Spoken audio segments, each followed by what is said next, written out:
February the 1st, 1979. Punk hardman Sid Vicious wakes up in a New York jail charged with murder. But in spite of the charge, he'll soon be a free man. He was released into the custody of his mother, who then, goes out and buys drugs for her son. He was trying on clothes, playing air guitar, jumping around. Both hands are just dripping with blood. He wanted her to inject into him, and she said no, she wouldn't do that. In 24 hours, Sid Vicious will be dead from a fatal overdose of heroin. I was part and parcel of supplying him with something which probably was responsible for killing him off.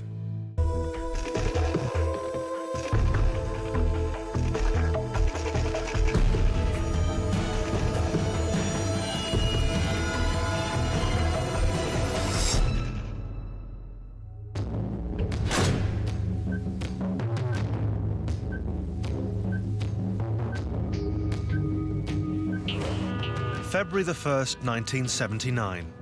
Sid Vicious is held at the Rikers Island detention center just across from Manhattan, New York.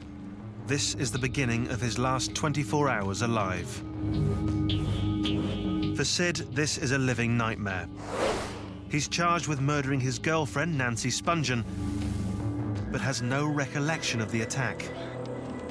He'd been out of his mind on drugs, but all he remembers is that when he woke up, Nancy was dead. Now one thought terrorizes him. Did he do it? For 55 days, Sid, a heroin addict, has gone through the agony of withdrawal. On top of all this, he's been subjected to humiliating attacks. He apparently was raped, he was abused, he was beaten up. Everything that is your worst nightmare that would happen to you in prison. I mean, how could anybody cope with that? At dawn, Sid is woken and taken from his cell. He's hoping the nightmare is over and that he'll never have to return to prison.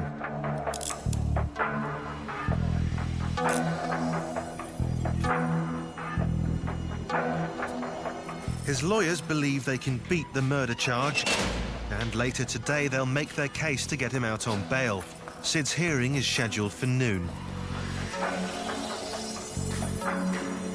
I was dealing with a 21-year-old kid, transplanted from the UK to the United States in a big problem. As Sid leaves Rikers Island behind him, the clock is ticking on his final day.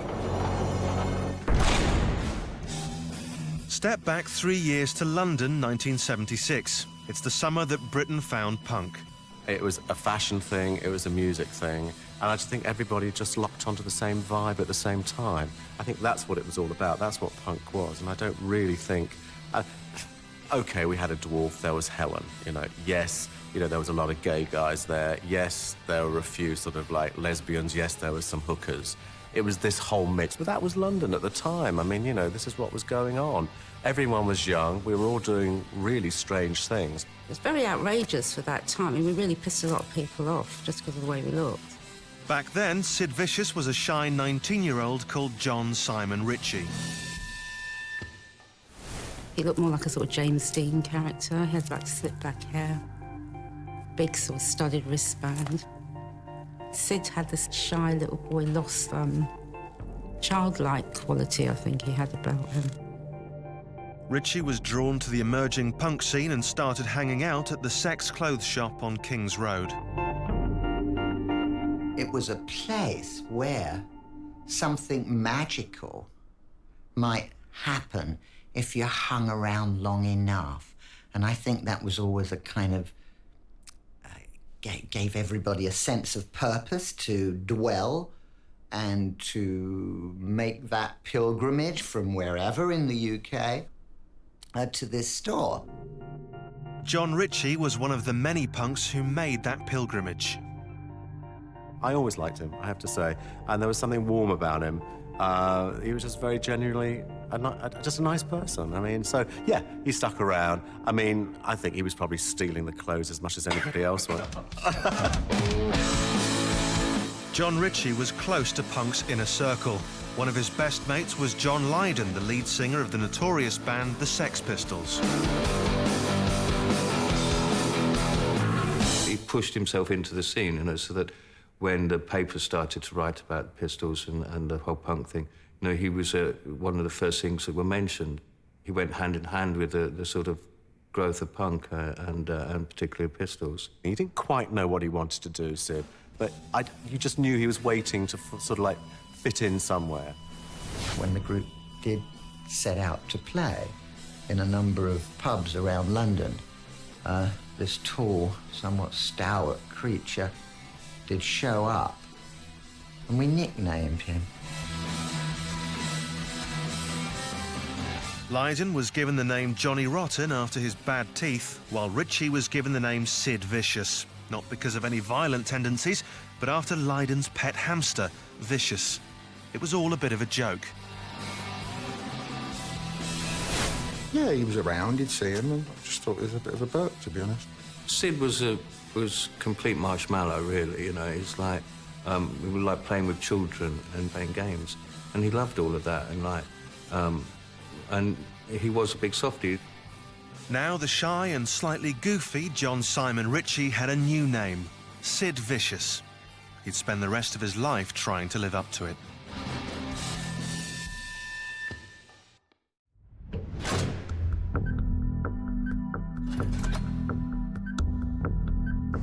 Sid has 20 hours left to live. He's escorted from Rikers Island to the New York Criminal Court. He's been accused of murdering his girlfriend, Nancy Spungen, but his lawyers are certain they can get him out on bail. They argue that Sid is innocent and that Nancy was probably killed by a drug dealer who wanted to steal her money. There were a number of other people who lived in the area, in the hotel, and who were supplying drugs to these people, who had opportunities and access to these people, and it was not unlikely that someone could have come in and attempted to assault them. We were very optimistic that the prosecution would not be in a position to prove beyond a reasonable doubt that he was responsible. Sid was gonna get off, we all hoped. Bailey was gonna do an excellent job. His bill was gonna be astronomical.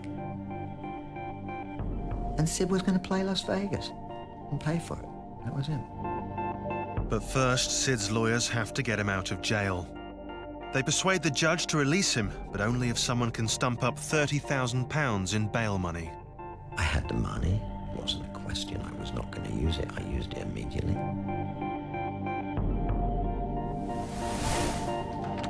At 10 a.m., Sid is released. He was certainly relieved to know he was being released. The last thing that I said to him was, "I'll be in touch with you, just be careful." Sid is free, and his lawyers set about preparing his defense. But in less than 19 hours, Sid will be dead. 2 years earlier, and punk was declaring anarchy in the UK. Some saw it as a threat to the very foundations of civilization. The Sex Pistols were at the front line of the movement, and Sid was in the crowd at every gig, living up to his new nickname. Whenever we played, there would seem to be some kind of altercation going on, which seemed to be Sid trying to get a bit of the limelight for himself. Sid was determined to make his mark and create his own brand of anarchy. In one incident, he attacked a rock critic with a bike chain just because he'd given his favourite band a bad write-up. Just be completely destructive and you get really pissed, really out of it, start lunging around. You know, usually if he did start a fight, he was one who got worse anyway. Sid was one of these extraordinary people who could have had the words willing prey tattooed on his forehead, because that's what he really was. And it seemed to me he had this kind of slightly masochistic quality about him, that he'd like to start a fight in... So maybe in the end he would get an hiding, and he did get hiding from a good few people that he picked on. He picked on the wrong blokes. He had a gift for provocation. He did invent that strange kind of dance that became known as the pogo. Sid's violent outbursts got him noticed and eventually won him his dream job. When bass player Glenn Matlock left the band, McLaren chose Sid as his replacement. Sid was the most perfect choice to move into that part. I mean, as much as he really couldn't play anything. But hey, listen, didn't matter, did it? It was all about the image. Becoming a Sex Pistol, well, I mean, it's probably a dream come true in a way. You know, from being their #1 fan, he was now in the band. There was no question you couldn't take your eyes off him. He shone so much more brightly than anyone else. When he ever boarded the stage, the audience would always squeeze themselves all over to the left side, because all they wanted to do was be as close as possible to Sid. And Sid would spend sometimes half the show constantly talking to them. Within months of joining the band, Sid had become the main attraction, turning his stage act into a bloody sideshow. I can just remember at one point him sitting on the bar and he was just covered in blood. I think he'd just broken the bottle and he just started slashing himself. I used to sort of like put cigarettes on my arm and watch them burn down, and I used to slash that open. You know, I used to rip Coke cans in half to get the jagged edge so you could get a real nice cut and stuff. And I'd never seen Sid doing any of that until he'd seen me doing it. Charles Wells is a juvenile psychologist who studied Sid's life. People in the audience would look at him horrified. What kind of person would do this? And their response feeds his sense of self as being different, as being special. He's focused his energies and his efforts on creating an identity, one which doesn't seem to be true to who he perhaps really was. He's trapped by this, because in the end, it's what people want to see. They don't want to see who you really are. The quiet, shy John Simon Ritchie had transformed himself into the ultimate punk icon, Sid Vicious.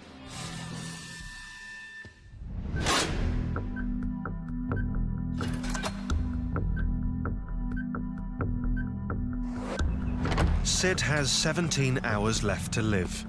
He's out on bail expecting a hero's welcome. But McLaren, who's organised Sid's release, isn't there to meet him. He's in London, being sued by John Lydon for control of the Sex Pistols. I regret not having been there, but, you know, I had a bloody huge court case mounting on my head at the same time. And you couldn't be in both places at once. It was really hard. In fact, as Sid walks free, he's met by just his mum, Anne, and an old friend, Peter Kodik. I recall that moment so well because I think now, when I look back on it, I would preferred him to stay in Rikers Island. Sid's had a crippling heroin addiction for a year now. In prison, he was denied access to the drug. Now, he's only got one thing on his mind. Walking down the street is like, I think, you know, he kept saying, you know, did you get it? Did you get it, Mom? Did you get it? You know? Yes, Sid, you know? Okay. Walk, faster, faster. Sid is anxious to get to his mother's hotel, a few blocks from the courthouse. Just before his release, his mum told the papers that what Sid was looking forward to the most was a giant ice cream. But in a bizarre act of motherly love, she's bought her son what he really wants: heroin. It's only an hour since Sid was released on bail with a murder charge hanging over his head. In 16 hours, he'll kill himself. Or that's how the story goes. But according to one eyewitness, Sid didn't kill himself. He was killed by someone else.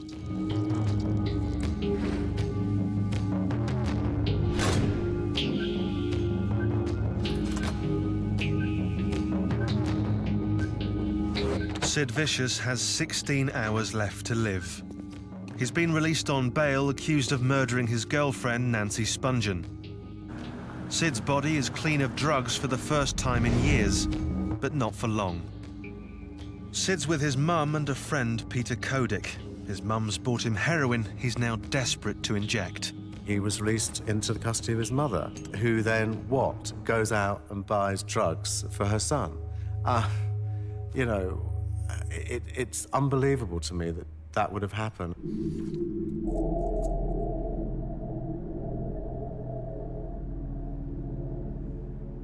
Because of heroin as being an addictive substance, in some ways it keeps Sid in the relationship with his mother and perhaps prevents him from truly separating and achieving independence.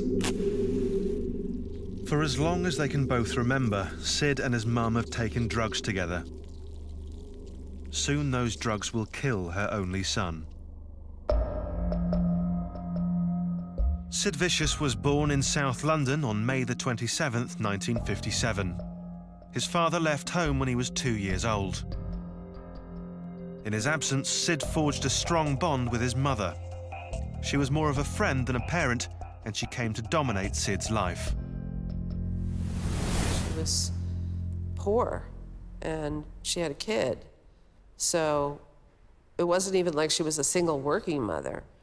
It was just Sid and Ann, you know? And she was kind of a hippie or a beatnik, I suppose. Free spirit.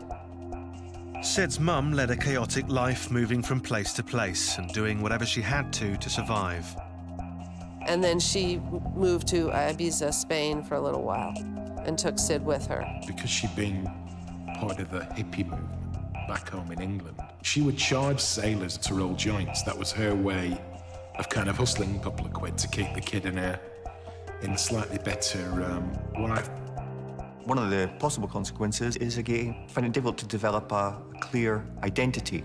And if a young person has never stayed in a place long enough to establish long enough relationships with peers, then they will miss out on that, and it will be perhaps more difficult for them to say, you know, who am I? She heard a rumor from a friend of hers that if you were heroin dependent or drug dependent, you could get a free flat. You could be moved up the housing list in like no time.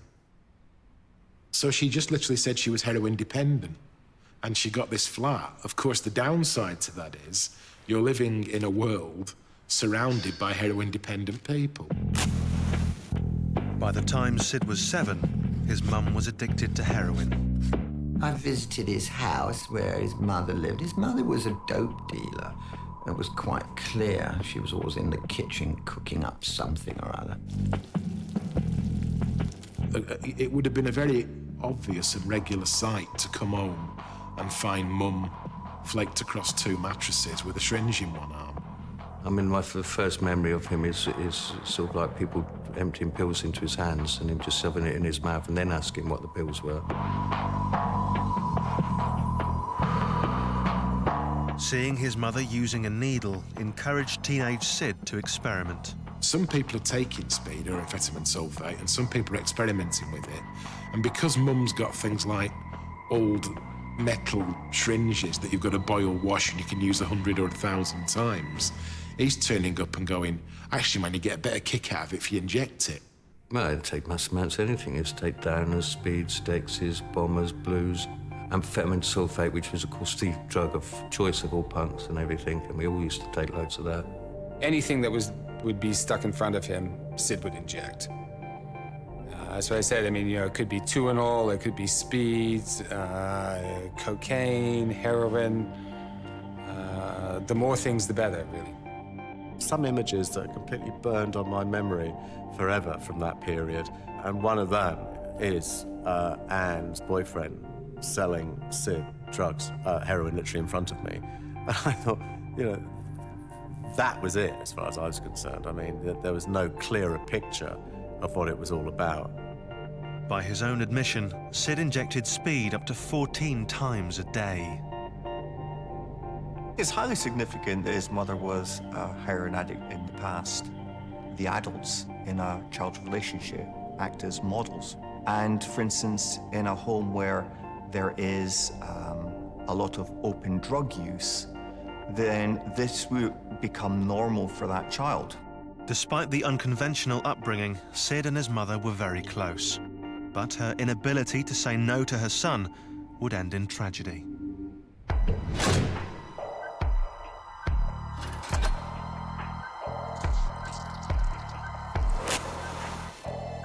Sid has 13 hours left to live. He arrives at his mother's hotel, eager to take the heroin she bought for him.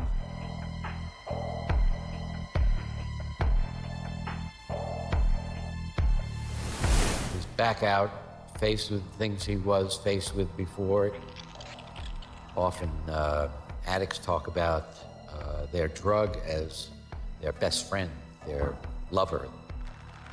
Sid and his mum know he's taking a massive risk injecting a large dose of heroin, especially now his body's clean.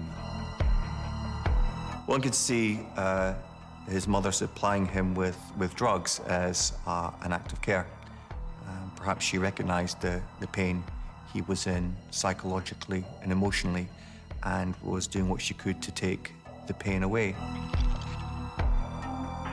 There is this association with happier times in his life, the times that he's used with his lover Nancy, and there could even be a recreation of that in using it with other people who he counts as his close friends and his family.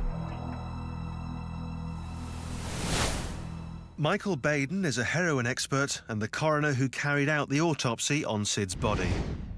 In 55 days, he wouldn't have had any tolerance left, and he would have had to have started off at a low dose of heroin. It's very common for people who have been addicted to heroin, who go to jail. If they're not careful on their first dose, they can die.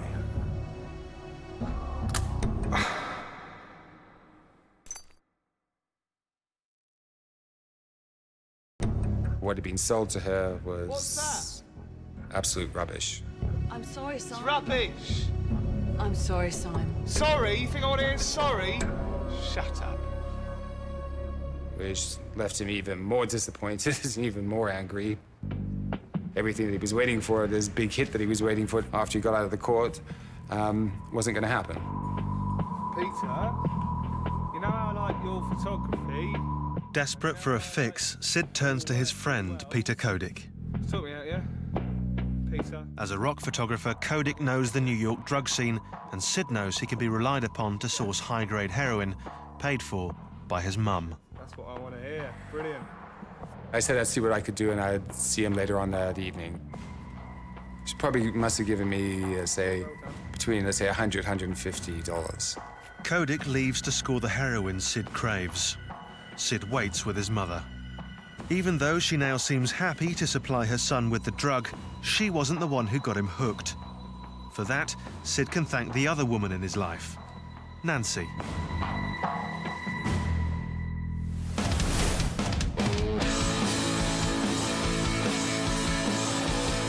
Two years earlier, and just weeks after joining the Sex Pistols, Sid's notorious antics have put him at the forefront of punk. One night, he ended up crashed out on the floor with his mate Johnny Rotten and an American groupie called Nancy Spungen. She rolled over to John and tried to fuck him. And I think he wasn't cooperative. And so she rolled the other way, and Sid was. And I think that was it, really. Sid lost his virginity to Nancy. As a second choice, I have to say. Nancy had come to London on a mission to bed a Sex Pistol, and now she'd got one, she wasn't going to let him go. Hey, do you want to make a pornographic movie? Give us £100. Sid was very immature, he was very insecure, and she was ideal for him, you know, because he was one saying that you're the star, you're the star. And which, you know, when you're insecure is what you need. Sid was like really shining out, and John was being like nothing. You know, he just wasn't giving it anymore. Once more, Sid had put his trust in a habitual drug user. Nancy had been a heroin addict from the age of 14.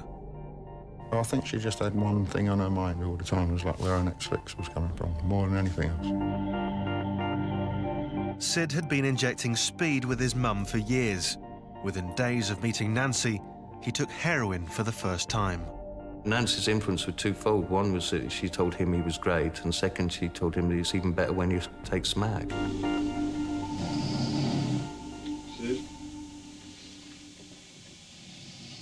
the heroin took a hold, yes, that sort of changed his personality, as obviously it would, and he took to it, unfortunately, like a duck to water. One might imagine that in that relationship, he was able to find acceptance of himself as a man, perhaps. And this would, of course, increase his level of attachment and devotion to her. Nancy would sort of say to Sid, well, you know, I'll have this, but, you know, you can't handle that much, you know, that kind of thing. So he'd be like, yes, I can. Sid, damn you! Within a month, Sid was hooked and using heroin every day. It wasn't anything I could do, but to see it happening, it was like seeing somebody come down with a fatal disease in front of your eyes. Sid had finally broken his dependency on his mother and replaced her with Nancy. But with Nancy came heroin, the drug that would eventually kill him. What was the next question? What was that question again?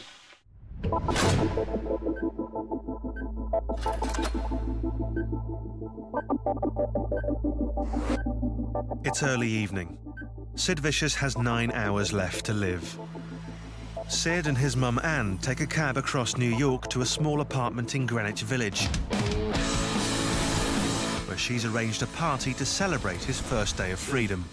So what was it like in there, man? Rikers, how was it? The apartment is owned by Michelle Robinson, 22-year-old actress.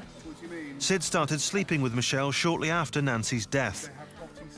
She was one of the last people to spend time with Sid before he was detained at Rikers Island.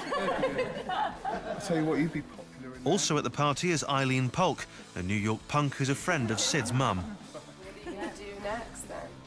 We were all in the bedroom when the party started out. He was hopeful in the early part of the day that he'd be acquitted and he'd be able to be playing music again, put a band together.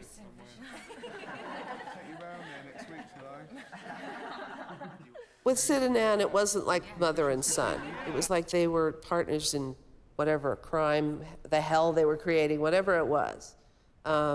She was his friend more than his mother. She cared about him a lot and took care of him when she could, like a mother. But she was considered one of the gang.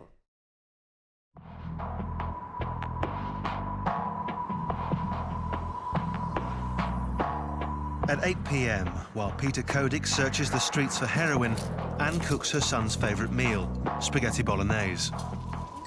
Sid had been in good form all afternoon. He had been so positive. While we were cooking dinner, he was trying on clothes, playing air guitar, jumping around.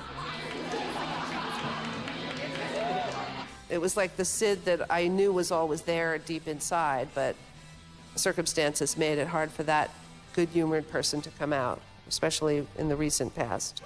One of the things in treating depressed people that you always watch for, because if you see that their mood suddenly starts to get better, one of the things you have to be very suspicious of is that they haven't decided that they're really going to kill themselves, because their mood usually picks up when they do. They're no longer in confusion and in conflict.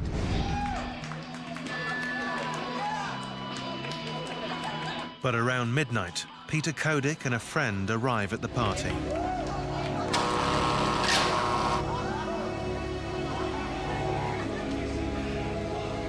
The atmosphere changed. The atmosphere of the party changed. Pizza, you naughty little girl. Kodik has kept his promise and scored. Sid can finally take the high-quality heroin he's been craving all day. Just a year earlier, in Sid's escalating drug use was taking its toll. Sex Pistols were beginning to fall apart, and everyone blamed Nancy.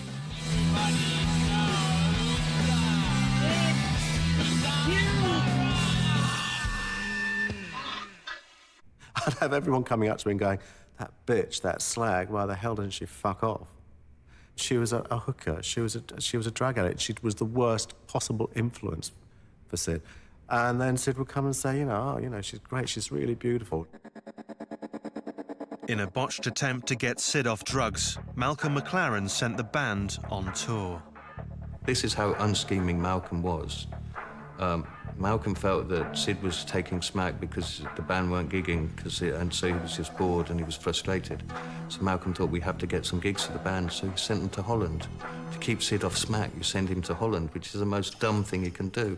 Well, it's always difficult to cope with people who are heroin addicts, particularly if you're not and you don't have a lot of experience in that world. He was good at sort of like promoting the controversy.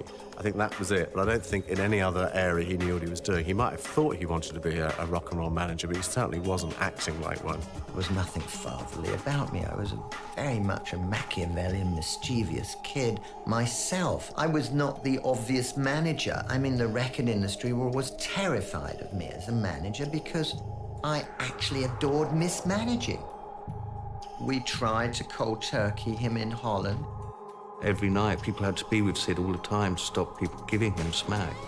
And it was something you really dreaded, because he'd be, he'd like become petulant, he'd get stroppy like smack addicts do when they can't get that fixed. We would not allow him to go to the toilet without a roadie present. Boogie, another roadie, had to smash the door in, only to see Sid sitting on the toilet saying, "You can't even have a shit in peace." He went from having that very charming naivety to being a right pain in the arse. More often than not, Sid got his way and took more heroin. So when the band returned to London, McLaren came up with another plan. He'd remove the supplier, Nancy. We beat up his girlfriend, Nancy, I have to be honest with you.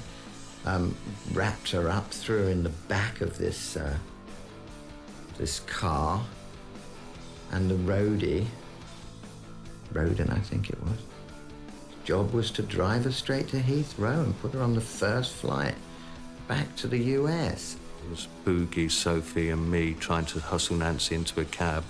Soon the kidnap attempt ran into trouble.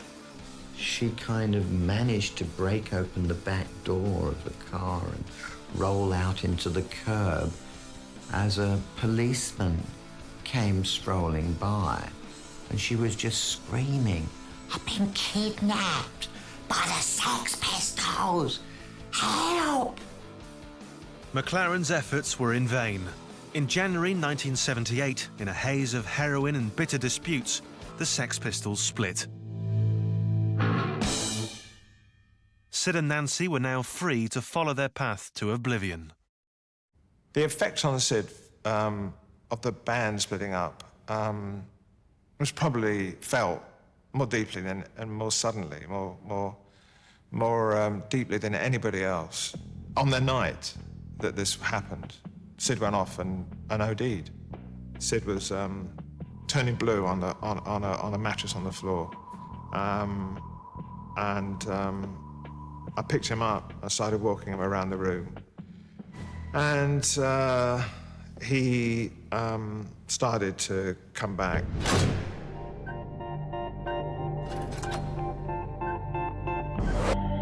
Sid Vicious has just 4 hours left to live. It's past midnight and Sid's been waiting to inject heroin all day. At last, Peter Kodik prepares his fix.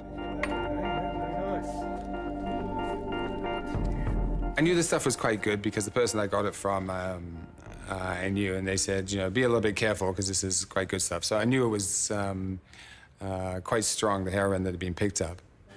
That's good, man. That'd be good. I think I sort of opened the packet and show him what I got. I mean, Sid's initial reaction would probably be, "Oh, well, I'll take the whole lot." Beauty, you beauty. Go easy. I said, no. This is good stuff. I've been told is very strong. Be really careful.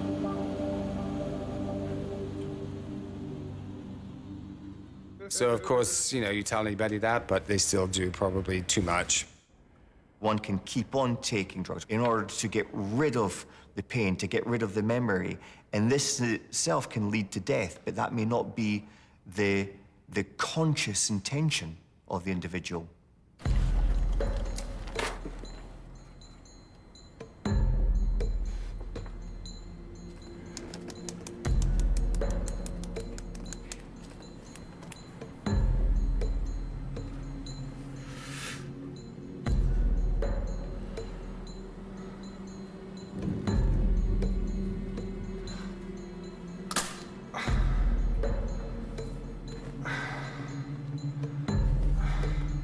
a little bit of heaven for me.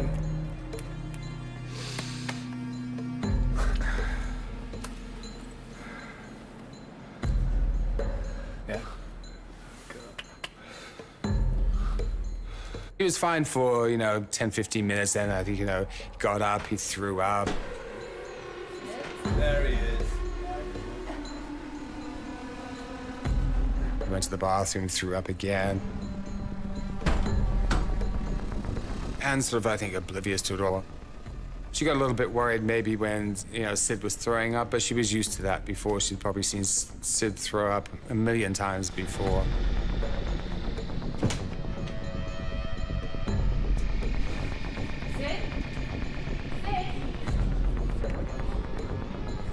Oh my God! Make some Oh my God! No! Shop, we'll make some tea, please.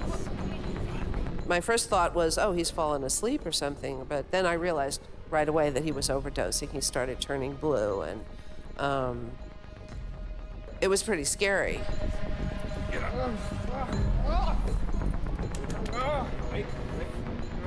If somebody takes an overdose of heroin, he can manifest the effects of sleeping, of having fluid get in his lungs, even have froth coming out of his mouth. Come on. The heroin acts to depress the brain function. They can't breathe right. Sid, come on. Come on, buddy. Sid, what's my name? What's my name? Talk to me, come on. It was like, oh my God, he's, taking too much. Sid, come on. Come on, buddy. Oh, breathe.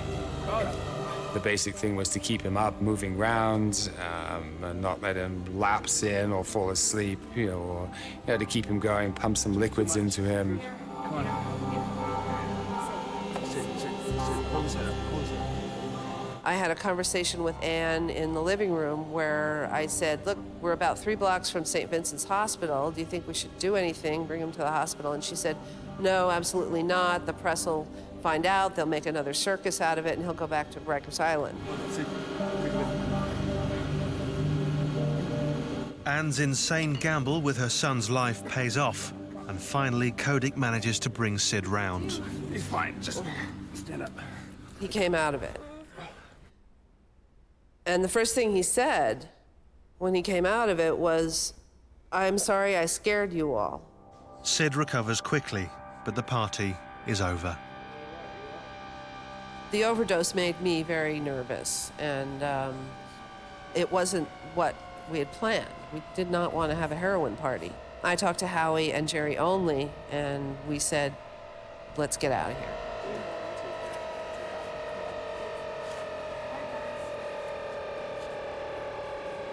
Sid has barely survived a heroin overdose, but already he's thinking about his next hit. What do you need? You get me another hit. After the Pistols split, Sid and Nancy became inseparable. She declared herself his manager. They moved to New York and set up home at the Chelsea Hotel. They filled their days taking heroin and hanging around at Manhattan's punk clubs. When I first met Sid with Nancy at Revenge, they seemed happy. And then over the course of the next 6 weeks or so, you could see that he was not doing well. I'd see him out at CBGB's and he'd just be sitting there with his head hanging, and Nancy would be handing him one drink after another. Then, just 48 days after moving to New York, Sid's world fell apart. Sid's like, out of it. And then the next thing he woke up. When Nancy's dead on the bed with the flick knife that Sid had bought that day, stick it out of her stomach. And he knew nothing about it. Nancy was lying dead. The murder weapon, Sid's 5-inch flick knife. But Sid couldn't remember a thing. They'd been on a drug binge with random hangers-on, taking Tuinol, a barbiturate, methadone, Quaaludes, and heroin. He may very well have been completely obliterated. He may even been unconscious at different points based on the amount of drugs he ingested. Not just heroin, there was Tuinol and other things that had been used and abused. Sid claimed to have no idea whether he killed Nancy or not. From that moment, Sid spiraled into depression. Not knowing whether he murdered his girlfriend would haunt him for the rest of his short life.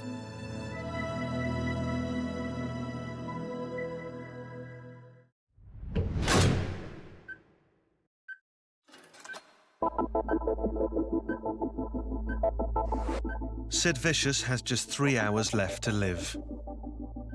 He's been charged with the murder of his girlfriend, Nancy Spungen, but claims he was so out of it, he doesn't know whether he killed her or not. It's the early hours of the morning in Michelle Robinson's apartment. Sid has just survived an accidental heroin overdose, but now he wants to take more. You get me another hit? No. You've had enough for now, buddy. I told him that was it. There wasn't any more left, you know, because he kept, oh, where's the rest of it? Where's the rest of it? I want to do more. Sid, you've had too much, blah, blah, blah. You know, be careful. So he obviously knew I had some more, so I had to give him a little bit more. The second amount that I gave him wasn't that much. Within 2 hours of his near-fatal overdose, Sid injects more heroin. There was no frame. There were no goalposts. He never saw a red light. He only saw green. Danger wasn't something that he'd ever consider. And he never ever thought that his life was important. This time, Sid takes a small amount. As the drug takes hold, he begins to talk. It's the last conversation Kodik will have with Sid. You know, we spent like the last 2 hours, you know, talking about, you know, what he's going to do. You know, he was due to go up to record this album, which is going to finance all the lawyers' fees, etc. We talked a little bit about Nancy and stuff like that. Yeah, he was fine. After checking on Sid, Kodik makes plans to leave the apartment. What heroin there was left, I gave to his mother, and I said, look, as far as Sid knows, there's no heroin left, okay? It's all gone. Give him this in the morning. She's like, fine, fine, yeah. She said, you promised, Beverly, you promised you want this. Yes, yes, I promise. Kodik gives the leftover heroin to Sid's mum and leaves. All I know is when I left the house at about 2 o'clock, he was fine. Kodik is one of the last people to see Sid alive. His heroin intake is now being rationed, and he's making plans for the future. There's nothing to suggest that in less than 2 hours, he'll be dead. 4 days after being arrested for Nancy's murder, Sid was released on bail for the first time. In the days after Nancy's death, Sid was racked with guilt over what he might have done and sliding into a deep depression. His mother, Anne, and the Sex Pistols manager, Malcolm McLaren, became so concerned they asked forensic psychiatrist Dr. Steve Teach to assess Sid's state of mind. It seemed he had a much longer depression going on from his childhood about kind of being treated second class by a society. He seemed to have no sense of purpose. The Sex Pistols had broken up, and Nancy's death was overwhelming him. I mean, his coping strategy had been heroin. The Sid Vicious tough guy persona was being tested to the limit. Facing a murder charge, the facade was falling apart, and more than ever, it seemed that Sid was capable of anything. Psychiatrist Steve Teach suggested that McLaren or his mother keep Sid under constant surveillance. I recommended that they watch him, that one of the two people with him watch him all the time. But they didn't. The mother had gone off and scored dope for Sid around Union Square that night, 14th Street. It was easy to score dope in those days around that vicinity. And Sid had taken a light bulb from the toilet and had gashed his hands, you know? And his hands were sort of reaching out like this as we came through the door, and they were dripping. Both hands were just dripping with blood. I got another call that he had cut himself when I come back over to the hotel. So I went back over there, and indeed, he had slashed his arm lengthwise from his wrist all the way down to his elbow area. And they had it compressed so the bleeding was contained. That wasn't in danger, but it was quite clear that he was now at a different level. It was clear that Sid was not stable. Also, his mother seemed to be having problems. She was bruised. They'd obviously been in a fight together. She just couldn't look after him, but maybe nobody could at that point. I'm not sure. And so we talked and decided that had to put him in the hospital and called emergency medical services to come over. In New York, if you call an ambulance immediately, along come the police. And in this instance, Sid being such a high-profile character, it was going to be a rough ride. When he saw the police, he ran for the open window and grabbed him, just held him, and then the police came in. I think the cut wasn't a suicide attempt. I've seen people, particularly in prison when I was working there, that cut themselves, and the usual report is that they're in such pain they cut themselves essentially to let the pain out. And I think that was much more of what was going on there, but nonetheless it was dangerous. Sid was taken immediately to the Bellevue Psychiatric Hospital. Steve Teach was deeply concerned about Sid's state of mind and recommended he received long-term psychiatric care. But that didn't happen. Sid refused to stay and was released from Bellevue. In the weeks that followed, Sid repeatedly gave interviews to the press where he spoke of his desire to kill himself. In one interview, he claimed he wanted to be 6 feet underground and be at peace with Nancy. Unsurprisingly, this led the world to think that Sid ultimately took his own life. It now appears that this was not the case.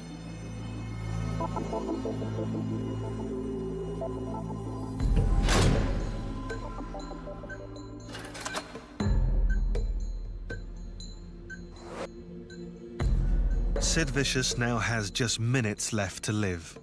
The party at Michelle Robinson's apartment is over.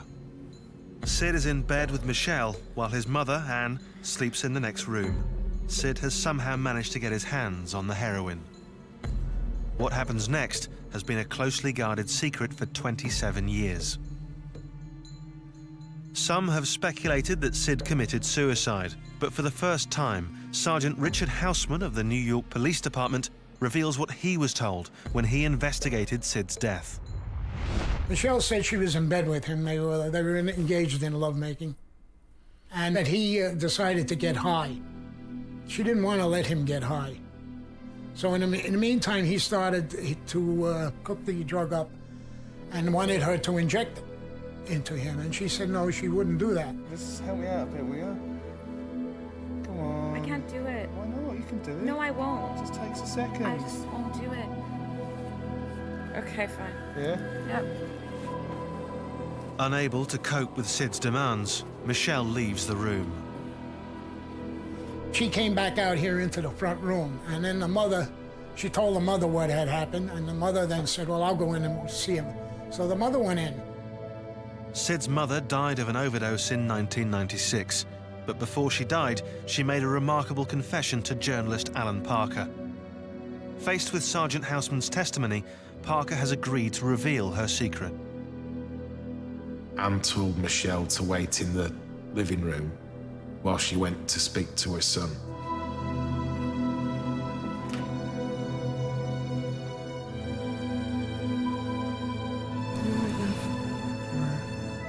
Because he'd OD'd, he was in a very sweaty, shaky, horrible state, and he couldn't reapply the tourniquet, fill a syringe, or inject himself again. So she did.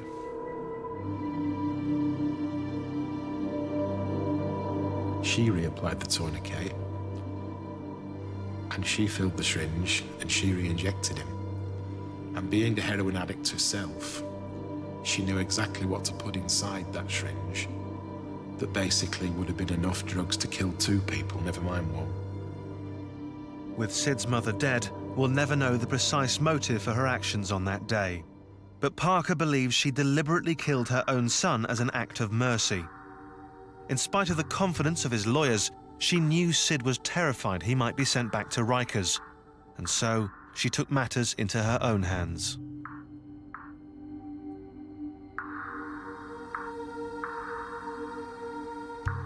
And I only believe she did what she did because there was still that tingling thing at the back of her mind and at the back of his mind that he might not get off and he might end up being in prison for 20-odd years. Michelle Robinson was outside the room, so there were no witnesses to Anne's actions, and the authorities were unable to prosecute.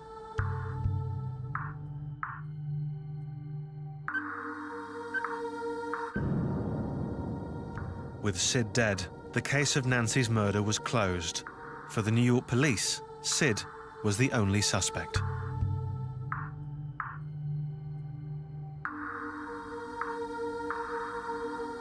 It's a difficult thing to have to come to terms with because, I was part and parcel of supplying him with something which probably was responsible for killing him off.